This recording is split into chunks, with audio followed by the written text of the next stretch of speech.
Hello everyone, welcome back to our channel. अगर आपको याद हो, हमने अपनी फर्स्ट वीडियो में आपको टाइप्स ऑफ म्यूचुअल फंड्स के बारे में बताया था।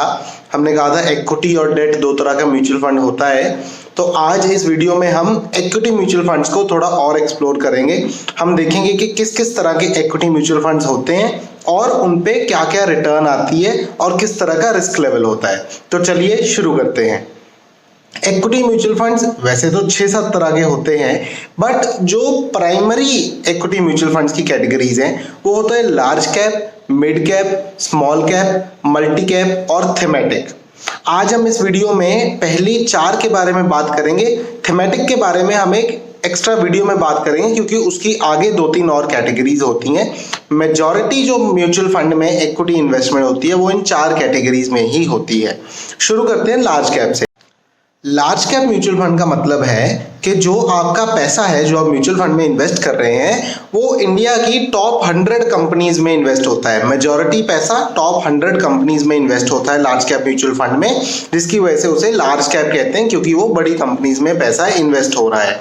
अब अगर बड़ी कंपनीज में पैसा इन्वेस्ट होता है तो उस पैसे पे रिस्क लेवल नो डाउट, जब आप इक्विटी में आ गए, जब आप शेयर मार्केट में आ गए, रिस्क होता है, बट कंपैरेटिवली उनमें रिस्क कम होता है बिकॉज उन कंपनीज की रिटर्न बहुत ज्यादा ऊपर नीचे नहीं होती। आप अपनी स्क्रीन पे देख रहे होंगे, आपके पास लार्ज कैप का रिटर्न चार्ट आ गया होगा पिछले कुछ सालों का, एक्सिस ब्लू चिप फंड का जो one of the best large cap funds है।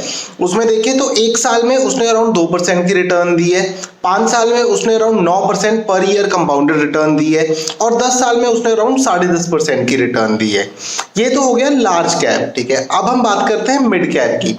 मिड कैप फंड वो होते हैं जहां पे आपका मेजॉरिटी पैसा 101 से 250वीं कंपनी में इन्वेस्ट होता है। मेजॉरिटी पैसा उन कंपनीज में होता है जो ना तो बहुत बड़ी हैं ना वो बहुत छोटी हैं।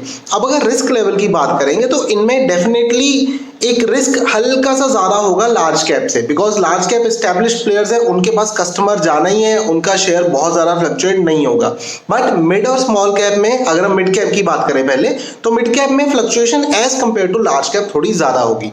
अगर आप देख रहे होंगे फिर अपनी स्क्रीन पे इन्वेस्टको इंडिया मिड कैप फंड जो one of the top performing mid cap funds है, उसकी अगर आप रिटर्न देखें तो 1 साल में उसने 2.5%, 5 साल में अराउंड 6.5% और 10 साल में अराउंड 13.25% पर ईयर की कंपाउंडेड रिटर्न दी है। ये हो गया मिड कैप। अब बात करते हैं स्मॉल कैप की। स्मॉल कैप फंड होता है जिसमें मेजॉरिटी पैसा 250 से आगे वाली कंपनीज में इन्वेस्ट होता है। तो इसका मतलब बहुत छोटी छोटी कंपनीज जिनके बिजनेस मॉडल्स अभी एक्सप्लोर हो रहे हैं, जो अभी बहुत बड़े स्केल पे नहीं है बट ग्रो कर रही हैं वो कंपनीज, वो शायद एक दिन मिड कैप और स्मॉल कैप बने और लार्ज कैप बनेगी। तो ये पैसा होता है जो स्मॉल कैप में इन्वेस्ट होता है।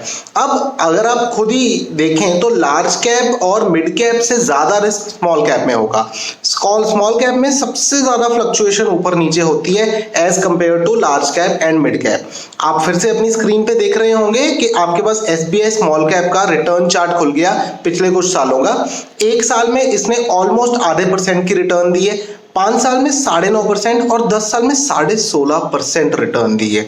तो अगर आप देख रहे होंगे एक पैटर्न आपको तीनों फंड्स में, लार्ज मिड स्मॉल में देखा होगा कि जैसे जैसे आपका होल्डिंग पीरियड बढ़ रहा है आपकी रिटर्न बढ़ रही है। जस्ट बिकॉज जो इक्विटी होता है, इक्विटी इसलिए हम बोलते हैं वो 5 से 7 साल का प्रोडक्ट है, रादर वो 10 साल का प्रोडक्ट है। तो उस पैसे को आपको ग्रो करने के लिए थोड़ा टाइम देना होता है। तो ये था स्मॉल कैप, मिड कैप और लार्ज कैप। अब हम बात करते हैं चौथी कैटेगरी की जिसे हम कहते हैं multi cap. Multi cap fund वो होते हैं जिसमें फंड मैनेजर अपनी डिस्क्रिशन पे किसी भी कैटेगरी में किसी भी स्टॉक में पैसा डाल सकता है। अगर फंड मैनेजर को लग रहा है कि लार्ज कैप स्पेस में ज्यादा पैसा बनने का चांस है तो वो पैसा लार्ज कैप में ज्यादा डाल देता है, मिड और स्मॉल कैप में कम रखता है। उसे अगर लगता है कि मिड और स्मॉल कैप में ज्यादा वैल्यू है तो वो लार्ज कैप में एक्सपोजर कम करके मिड और स्मॉल कैप में पैसा डाल देता है। अगर आप इसकी रिस्क देखेंगे तो ये लार्ज कैप से रिस्की है, मिड और स्मॉल कैप से थोड़ा सा कम रिस्की है और इसकी रिटर्न भी उसी हिसाब से इनके बीच में आएगी। अगर हम एग्जांपल लेते हैं, आपकी स्क्रीन पे डीएसपी इक्विटी फंड की रिटर्न चार्ट खुली होगी।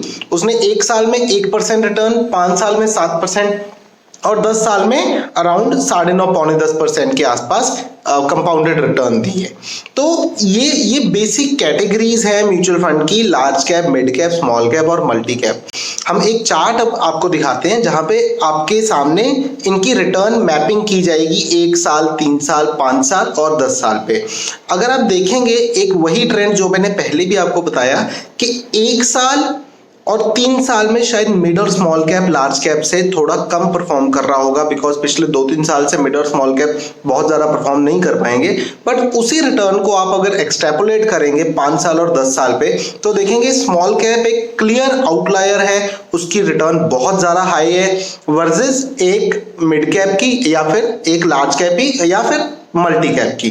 बट एक अगर आप बॉटम लाइन देखेंगे कि कोई भी इक्विटी फंड लगा ले, उसने over a period of 10 years बड़ी अच्छी रिटर्न दी है।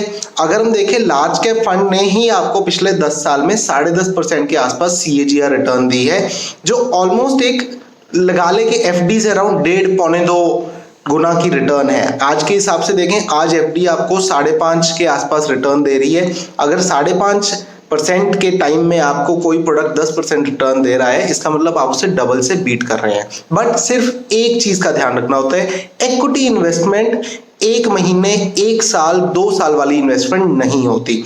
आपका लक है तो आपको 1 महीने में रिटर्न आ जाएगी, बट चांसेस बहुत कम होते हैं। अगर आप इक्विटी में घुस रहे हैं, कम से कम 5 साल का होराइजन लेके चलें। अगर आप 10 साल का होराइजन लेके चलेंगे, नथिंग लाइक दैट, उससे कम रखना है, 5 साल का होराइजन कर सकते हैं। हम अगली वीडियो में थीमेटिक फंड्स के बारे में बात करेंगे, छोटा सा वीडियो होगा वो। इस वीडियो में इसलिए क्लब नहीं कर रहे क्योंकि वो थोड़ी सी अलग तरह की इन्वेस्टमेंट होती है। हम चाहते हैं एक नए वीडियो में उसके बारे में आपको बताया जाए। आप हमारे चैनल को सब्सक्राइब जरूर करें, लाइक जरूर करें और प्लीज अपने फ्रेंड्स के साथ शेयर जरूर करें। Thank you.